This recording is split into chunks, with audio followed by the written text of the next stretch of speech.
Dear students, good morning. आज के session में हम carbohydrates BSc part third second paper organic chemistry में एक यूनिट है कार्बोहाइड्रेट्स, उसमें पॉलीसैकेराइड्स और पॉलीसैकेराइड्स में नेक्स्ट मेंबर सेलुलोज के बारे में आज हम अध्ययन करेंगे। बच्चों, मैंने इससे पहले पॉलीसैकेराइड स्टार्च के बारे में पार्ट 21 में काफी डिटेल में एक्सप्लेन किया था। एक्चुअली सेलुलोज स्टार्च की तरह ग्लूकोज का बना हुआ होता है, लेकिन यहां पर फर्क क्या होता है कि स्टार्च के अंदर ग्लूकोज की अल्फा ग्लाइकोसाइडिक लिंकेज होती है और यहां पर बच्चों बीटा ग्लाइकोसाइडिक लिंकेज होती है। यह एक बहुत इंपॉर्टेंट पैरामीटर है। मैं आपको बता दूं कि देखो बेटा, यहां पर आप देखिए, this is the alpha glucose और यहां पर beta glucose, then this is again beta glucose, then this is the, तो इस तरह से बेटा देखो, यहां पर हम देखते क्या है, यहां पर सी दिस इज द,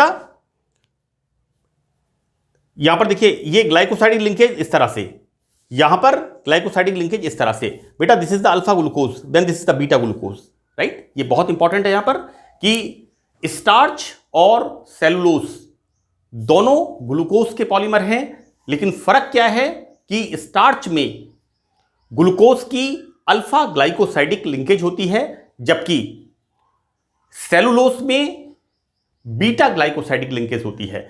तो बच्चों यहां पर सेलुलोज स्टार्च की तरह ही ग्लूकोज का एक पॉलीमर है और इसका फॉर्मूला है C6H5 C6H10O5 होल N। बच्चों दिस, ये जो बता रहे, दिस इज द फॉर्मूला। यहां पर इसके बीच में जो है, इसको हम इस तरह से लिख देते हैं,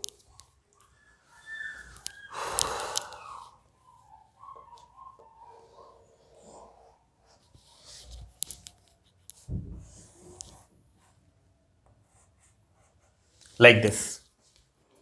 तो यहां पर इसका जो पॉलीमर का मॉलिक्यूलर फॉर्मूला हम बोलेंगे C6H10O5 होल N।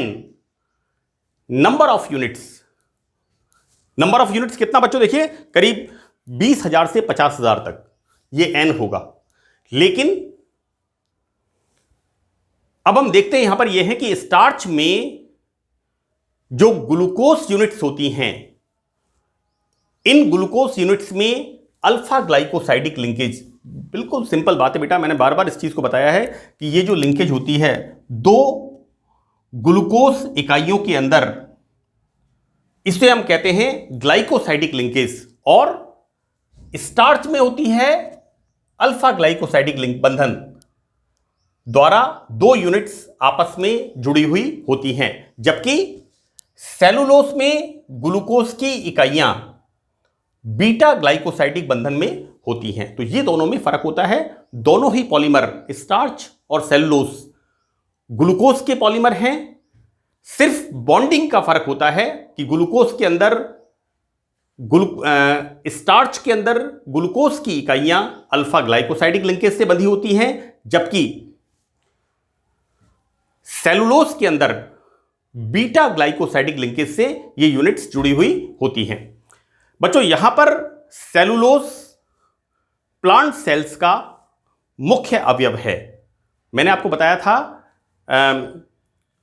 स्टार्च कोशिका भित्ति का, एनिमल सेल्स का मुख्य कंटेंट होता है, जबकि यहां पर सेलुलोज जो पादप कोशिकाएं होती हैं, प्लांट सेल्स होती हैं, उनका मेन कंटेंट होता है। और इसका हम मेन सोर्स माने कॉटन। कॉटन में बच्चों जो रुई होती है, कॉटन जिसे हम कहते हैं, वो कॉटन 100% शुद्ध सेलुलोज की बनी हुई होती है। बच्चों लकड़ी में लिग्निन, मैं आपको बताऊं कि जो सन होता है, जिसे हम कहते हैं कि जो एक प्लांट होता है, उसके तने के ऊपर जो एक फाइबर होते हैं, रेशे लंबे लंबे, जिसे हम सन कहते हैं, जिससे रस्सी बनती है, तो लिग्निन के साथ भी सेलुलोज पाया जाता है। सेलुलोज एक व्हाइट क्रिस्टलाइन सॉलिड है और ये जल के अंदर इंसॉल्युबल होता है। लेकिन कॉपर हाइड्रोक्साइड का सॉल्यूशन बच्चों, हम CuOH whole twice copper hydroxide के सॉल्यूशन के अंदर ये घुल जाता है। इसका मॉलिक्यूलर वेट सेलुलोस में ग्लूकोज की इकाइयां किस तरह से वेरी करती हैं? 20,000 से 5 लाख तक यूनिट्स होती हैं। हम जो कॉटन का फाइबर देखते हैं या हम जो सन का फाइबर देखते हैं जिससे रोप, रस्सी का निर्माण होता है ना, तो वहां पर सेलुलोस में जो यूनिट्स होती हैं दैट इज 20,000 टू 5 lakhs, जिससे यहां पर अब इंपॉर्टेंट चीज क्या होती है कि इस सेलुलोस पॉलीमर में जिसमें 20,000 से 5 लाख तक इकाइयां होती हैं, उनके अंदर क्रॉस नेट स्ट्रक्चर बच्चों, इसके अंदर 5,000 से 10,000 तक ग्लूकोज की इकाइयां अनब्रांच्ड होती हैं, स्ट्रेट होती हैं, जिससे कि रेशो का निर्माण होता है, फाइबर का निर्माण होता है। सेलुलोज का एसिटोलाइसिस बच्चों, हम इसे बोलेंगे एसिटो अपघटन।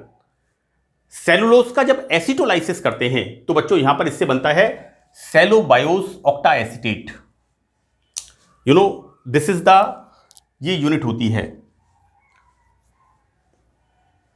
सेलोबायोस यूनिट बनती है बच्चों 1, 2, 3, और जब इसका हाइड्रोलाइसिस हो जाता है तो एक OH वाला और एक OH वाला, तो 4 OH ग्रुप, और यहां पर क्या बनता है OAC। AC का मतलब CH3CO, OAC, और यहां पर सेलोबायोस यूनिट जब बनेगी, हाइड्रोलाइसिस जब होगा तो यहां पर यूनिट आएगी OH, राइट, और ये OH यूनिट बनाएगी OAC, राइट। तो बच्चों यहां पर सेलुलोज का एसिटोलाइसिस कराने पर सेलोबायोस ऑक्टा एसीटेट बनता है, और इससे निष्कर्ष निकलता है कि सेलुलोज में सेलोबायोस यूनिट्स हैं। These are the cellobiose units. तो व्हाट वी कंक्लूड कि एक तो इंपॉर्टेंट चीज क्या है कि यहां पर सेलोबायोस यूनिट्स होती हैं, क्योंकि जब सेलुलोज का हम एसिटोलाइसिस कराते हैं तो ऑक्टा एसिटो सेलोबायोस, ऑक्टा एसीटेट सेलोबायोस बनता है। यह किस बात को कंक्लूड करता है कि सेलुलोज के अंदर सेलोबायोस यूनिट्स होती हैं। बच्चों ये मैंने जो स्ट्रक्चर लिखा है, देखो यहां पर alpha then beta then beta then beta, यानी यहां पर ग्लूकोज की यूनिट्स आपस में जुड़ करके, this is the glycosidic linkage, ये 2 यूनिट्स आपस में जुड़ करके पॉलीमर का निर्माण करती हैं। और बच्चों यहां पर सबसे इंपॉर्टेंट चीज, ये जो स्ट्रक्चर मैंने लिखा है यहां पर सेलोबायोस यूनिट्स पायरेन रिंग के अंदर।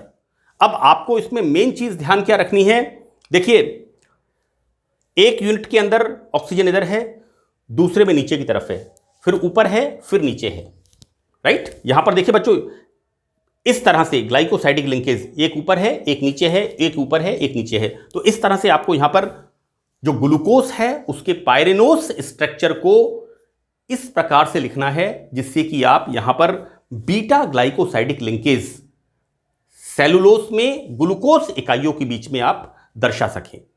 बाकी मैं ग्लूकोज के साइक्लिक स्ट्रक्चर के बारे में और ग्लूकोज के पायरेनोस स्ट्रक्चर के बारे में मैंने कई बार रिपीट किया है, मैं अनेक बार इसको बता चुका हूं।